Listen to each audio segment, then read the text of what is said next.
À peu près évoqué toutes les raisons, on ne les a pas résolues, mais on les a évoquées. Il y en a une qu'un seul homme politique invoque depuis longtemps pour expliquer le chômage en France. Venez, rejoignez-nous, Pierre Larouturou. Ça fait 20 ans que vous militez pour le partage du temps de travail, la loi Robien sur la semaine de 4 jours. C'était en 1996, vous étiez derrière. Aujourd'hui, vous présidez un parti politique, Nouvelle Donne, créé avec des personnalités qui sont souvent venues sur ce plateau, que ce soit Cynthia Fleury, Bruno Gassio, Suzanne Georges ou Edgar Morin.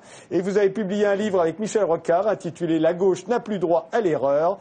Pour vous, il ne faut pas attendre un retour hypothétique du chômage, de la croissance, il faut résoudre le problème du chômage tout de suite. Et pour vous, s'il y a du chômage, c'est parce que ceux qui travaillent trop. C'est une des causes. On voit bien qu'il y a, depuis une heure, on voit bien qu'il y a plusieurs causes au chômage, donc il n'y a pas une baguette magique. Si vous allez sur le site de Nouvelle Donne, on fait 20 propositions. Quelle politique du logement, quel financement des PME, quelle politique au niveau de la zone euro pour sortir de nos contradictions. Il n'y a pas une baguette magique. Mais oui, il y a un truc majeur qui explique le chômage dans tous nos pays depuis 40 ans et que les grands chefs politiques ne voient pas parce qu'ils sont dans leur bulle, alors que tous les Français le constatent, c'est qu'on a fait une révolution de la productivité. Quand vous achetez un billet de train sur Internet et que vous l'imprimez chez vous, c'est très pratique, c'est très souple, mais vous n'avez plus besoin de quelqu'un au guichet. Quand vous voyez un déménagement, il y a 20 ans, pour faire un déménagement, il fallait 5 gars très costauds qui montaient, qui descendaient les cartons. Maintenant, il y a une échelle avec un moteur qui descend et qui monte. Là, il y a 3 caméras où il n'y a plus aucun caméraman. Quand vous avez commencé votre métier, il y avait 3 caméramans, il y avait 3 personnes derrière chaque caméra. Là, il n'y a personne, là, il n'y a personne, là, il n'y a personne. Quand j'étais petit, il fallait 4 personnes pour conduire un avion. Maintenant, il n'y en a plus que 2. Donc, dans tous les métiers, on a fait des gains de productivité fabuleux. Et du coup, dans tous nos pays, ce n'est pas la seule explication. Il faut aussi avoir une autre politique de la zone euro. Il faut aussi une vraie politique du logement, un vrai financement des PME. Ce n'est pas la seule explication. Mais comment se fait-il que, depuis 30 ans, le niveau de vie a quand même beaucoup augmenté, le gâteau a plus que doublé, et dans tous nos pays, il y a des millions de chômeurs et de précaires. Donc, dire qu'on va... C'est juste, je finis là-dessus, c'est juste reprendre un mouvement historique qui a marché pendant un siècle. Il y a un siècle, tout le monde travaillait 7 jours sur 7, 12 heures par jour. Donc je pense que vous êtes d'accord pour dire qu'en gros, on travaille 2 fois moins qu'il y a un siècle. Et pourtant, notre niveau de vie a considérablement progressé. Donc contrairement à ce que dit Sarkozy, le sens de l'histoire, ce n'est pas travailler plus pour gagner plus, c'est grâce à notre intelligence, grâce aux robots, grâce aux ordinateurs, grâce à la formation, on a fait des gains de productivité, on a divisé par 2 le temps de travail en un siècle, on gagne beaucoup plus. Est-ce qu'on peut continuer de façon intelligente et souple et négocier tout au long de la vie? Voilà. C'est un des leviers, mais c'est une question fondamentale. Quand on entend ça, on se dit c'est absolument logique, Nicolas Bavré. C'est plus compliqué que ça. Pourquoi? Il y a une chose qui est tout à fait vraie, c'est que fort heureusement, le capitalisme, ça a un certain nombre d'inconvénients, mais ça a quelque chose de bien. Ça permet normalement de travailler moins et d'avoir plus de revenus et du temps pour faire autre chose, puisque effectivement, au XIXe siècle et avant, les paysans de l'ancien régime, il y avait très peu de temps pour faire autre chose que travailler ou dormir. Donc, c'est vrai que sur très long terme, la durée de vie s'allonge et le temps de travail diminue. Là où les choses se compliquent, c'est que quand on regarde les grandes révolutions technologiques, et c'est vrai qu'on en vit une, précisément pour les intégrer, pour les acclimater, il faut plus de travail. Et j'en prendrai l'exemple typique. La dernière fois que la France a fait des progrès spectaculaires, c'était donc pendant les 30 Glorieuses. À partir de 1945, quand on a reconstruit la France, mais surtout qu'on a complètement redessiné son appareil de production, qu'on a fait des gains de productivité considérables, les Français travaillaient à cette époque 56 heures par semaine. On avait gardé la loi des 40 heures, mais ils ont travaillé 56 heures et encore 48 heures dans les... Donc, contrairement à ce qui est dit et à l'idée qu'on peut avoir, quand on a des grandes révolutions technologiques, il vous faut plus de travail. Et à preuve, dans la plupart des pays qui aujourd'hui sont des pays où il y a le maximum d'innovation, les États-Unis ou l'Allemagne aussi, ils sont sortis de tous les accords dans l'industrie automobile qui étaient les accords de... La durée du travail, elle a été augmentée partout en Allemagne, y compris dans la fonction publique où elle est entre 40 et 42 heures aujourd'hui. Et donc, c'est là où il faut bien regarder. Dans l'état où se trouve la France, il reste aujourd'hui, je rappelle que dans le secteur marchand, on n'a plus que 15,9 millions d'emplois. Donc, il faut repartir du bon, et c'est ce que je disais, là, les États-Unis ne se sont pas trompés, il faut repartir de la croissance, de la production, et là je crois qu'on sera d'accord, de l'investissement, et c'est à partir de là qu'on peut recréer de l'emploi. Et l'idée malthusienne qui est je diminue le travail, je diminue l'investissement, ça se termine par des spirales déflationnistes. Ça n'a rien de malthusien. Pierre Larouturou et ensuite Excusez-moi, ça n'a rien de malthusien. Regardez, si on est concret, une entreprise comme la Massif, elle est ouverte 7 jours sur 7. 24 heures sur 24. Si vous avez un problème avec votre appartement ou votre moto, la Massif est là pour vous... C'est une assurance. C'est une entreprise d'assurance. Mais tous les salariés sont à 32 heures. Ils sont ouverts 7 jours sur 7, donc il y a pas l'offre de service est la même, c'est amélioré depuis 20 ans. Mais tout le monde est à 32 heures, ils ont créé 800 emplois. C'est 800 personnes qui ont un boulot intéressant, correctement payé, et 800 personnes qui cotisent pour les caisses de retraite et les caisses de maladie. Donc est-ce que vous préférez que les 800 restent au chômage ou vous préférez qu'ils aient un boulot, qui cotisent, qui payent de la TVA?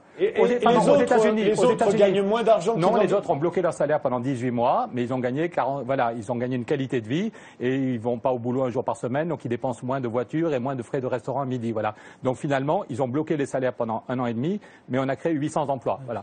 Et du coup, je finis parce qu'il y a 2 choses fausses dans ce qu'a dit M. Bavrez sur les États-Unis et sur l'Allemagne. Parce que quand on vous écoute, on a l'impression que tout baigne aux États-Unis. Il se trouve que la semaine dernière, Ben Bernanke, il se trouve que la semaine dernière, les États-Unis, on a quand même vécu une grande crise du capitalisme la semaine dernière, des États-Unis. Excusez-moi, pardon, la semaine dernière, c'est le patron de la Banque centrale des États-Unis qui dit attention, Ben Bernanke, qui dit attention, les États-Unis ne sont pas du tout sortis de la crise. L'indicateur de chômage est faux. C'est la première fois que le patron d'une banque centrale dit ça. C'est Ben Bernanke qui dit tous les mois, il y a 400 000 ou 500 000 Américains qui tombent dans les chômeurs. C'est ce que disait Jacques Sapir au début. Le taux d'activité est tombé. Allez sur le site de Nouvelle Donne, vous voyez la courbe actualisée la semaine dernière. Le taux d'activité aux États-Unis est tombé à 62,8. Il n'y a plus que 62% des Américains qui ont un boulot. Et parmi ceux qui ont un boulot, il y a tellement de petits boulots que la durée moyenne est tombée à 33 heures. En Allemagne, le BIT a obligé l'Allemagne à tenir compte des emplois entre 0 et 10 heures par semaine. Et l'Allemagne, sans compter les chômeurs, sans compter tous ceux qui font 0 heure par semaine, et il y en a quand même un paquet, il y a tellement de petits boulots en Allemagne, des gens qui font 10 heures par semaine, que la durée réelle est tombée à 30 heures. La durée moyenne en Allemagne, sans compter les chômeurs, d'après le ministère du Travail à Berlin, est tombée à 30 heures. Donc est-ce que c'est ce partage que vous voulez, avec des petits boulots pour certains et les autres font 39 heures ou 40 heures, ou est-ce qu'on est capable, tout au long de la vie, de façon intelligente, avec un vrai financement, qui fait que l'entreprise reste compétitive. Il y a déjà 400, vous avez parlé de la loi d'Eurobien, il y a 400 entreprises qui sont passées à 4 jours. L'idée, c'est que si, prenez Fleury-Michon, une entreprise tout à fait concurrentielle, l'usine travaille 6 jours par semaine, mais tous les salariés sont passés à 4 jours et l'entreprise arrête de payer les cotisations chômage. L'idée est que si l'entreprise baisse le temps de travail de façon souple, il y a 27 organisations différentes. La comptabilité n'est pas comme la production ou les commerciaux. Il y a 27 organisations différentes. Mais ils sont tous en moyenne à 4 jours, dans une usine qui travaille 6 jours. Et l'entreprise arrête de payer les cotisations chômage parce que si vous créez 150 emplois, excusez-moi, vous n'avez visiblement pas pris le temps de lire le bouquin qu'on a fait avec Rocard. Si vous créez 150 emplois, si vous créez 150 emplois, ça fait 20 ans qu'on se rencontre et vous n'avez pas vraiment réfléchi à la question. Si vous créez c'est grave. Si vous créez 150 emplois, ça fait 150 personnes qui cotisent pour les caisses de retraite et les caisses de maladie et ça fait 100 chômeurs en moins pour payer à l'UNEDIC. C'est ce qu'on appelle l'activation des dépenses de chômage. Au lieu de mettre des milliards pour financer le chômage, on active ces dépenses si l'entreprise crée des emplois. Donc, dans l'actualité, quand François Hollande dit qu'on va supprimer les cotisations familiales sans contrepartie, c'est stupide, ça ne peut pas marcher. Par contre, si on dit on supprime les cotisations chômage si l'entreprise crée 10% d'emplois en CDI, parce qu'elle a baissé le temps de travail, là, c'est rentable, c'est équilibré, c'est un gagnant-gagnant. Ça marche. Je voudrais qu'on réponde à cette question-là. Vous ne me faites pas un débat sur l'Amérique et sur l'Allemagne. Vous me répondez, est-ce que passer à la semaine de 4 jours, pourquoi pas Alors, une des façons de faire. Et pour faire du lien, pour rebondir sur la question de la réduction du temps de travail et pour faire du lien avec ce qui avait été dit au début, la phrase terrible de Mitterrand sur le thème on a tout essayé contre le chômage, ce que beaucoup de Français ont finalement dans la tête. L'idée qu'on a tout essayé, que les politiques font la même chose, que ça marche pas. En fait, c'est faux. Le chômage, il n'a pas progressé continuellement depuis 30 ans. Il y a eu une phase extrêmement intéressante en France de baisse énorme du chômage. 97-2001. Il y a eu 2 millions d'emplois créés en quelques années, en 4 ans et demi. C'est un taux de croissance de l'emploi largement supérieur à celui des 30 Glorieuses. Le taux de chômage officiel, et entre-temps on n'a pas traficoté les chiffres, donc le baromètre était identique. Le taux de chômage officiel a baissé d'un tiers. C'est-à-dire on est passé de 12,5 de taux de chômage en 97 à 8,5, moins de 0,5 en 2001. Comment expliquer ça ? Parce que partout dans le monde, il y avait une reprise économique et donc on a vécu comme tout le monde de bonnes années. Laissez-moi finir. Au même moment, les taux de création d'emploi, vous avez raison, il y avait une part de croissance mondiale, mais enfin, le taux de croissance de l'emploi en Allemagne au même moment était plus de 2 fois moins qu'en France. Donc qu'est-ce qui s'est passé ? Eh bien, ce qui s'est passé, on a fait les 35 heures. et les 35 heures, selon les estimations les plus favorables. Ça, sur les 2 millions d'emplois créés, ça a permis de créer de l'ordre de, d'après les estimations les plus favorables, 400, 500 000 emplois 300, maximum. 300. Alors 300. Bon, mais Pierre Larouturou dit 300.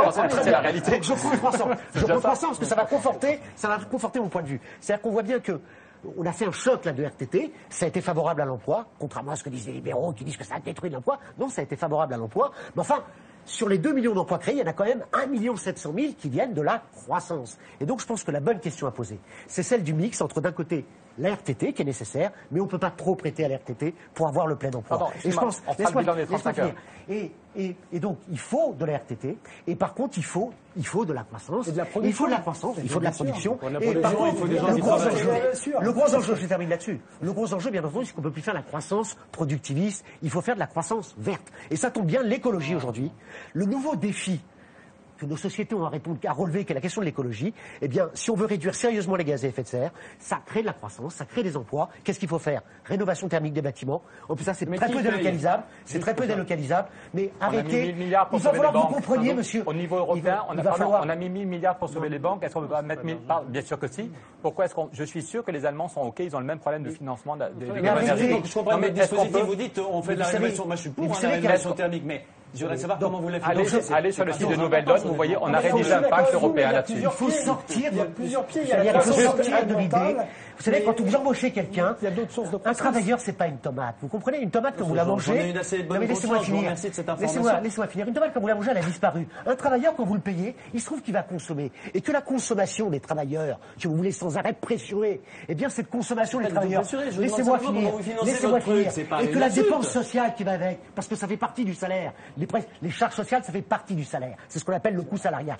Tous ces salaires, c'est ce qui constitue, au total, quand on met la consommation des ménages plus les prestations sociales, c'est-à-dire ce qu'on appelle la dépense soutenue en fait par les administrations publiques, ça fait 80% des débouchés des entreprises privées. Il va falloir à un moment donné que vous compreniez ça. Un travailleur, j'ai pas recommandé le rétablissement le de salaire d'un l'esclavage. travailleur, J'ai ça juste soutient une demandé comment vous financez votre programme d'équipement thermique.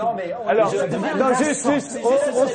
on s'arrête, on s'arrête. Il y a l'environnement, il y a la technologie, il y a les nouvelles classes moyennes. On s'arrête, on dit encore un dernier mot sur le partage du temps de travail, si vous n'avez pas entendu.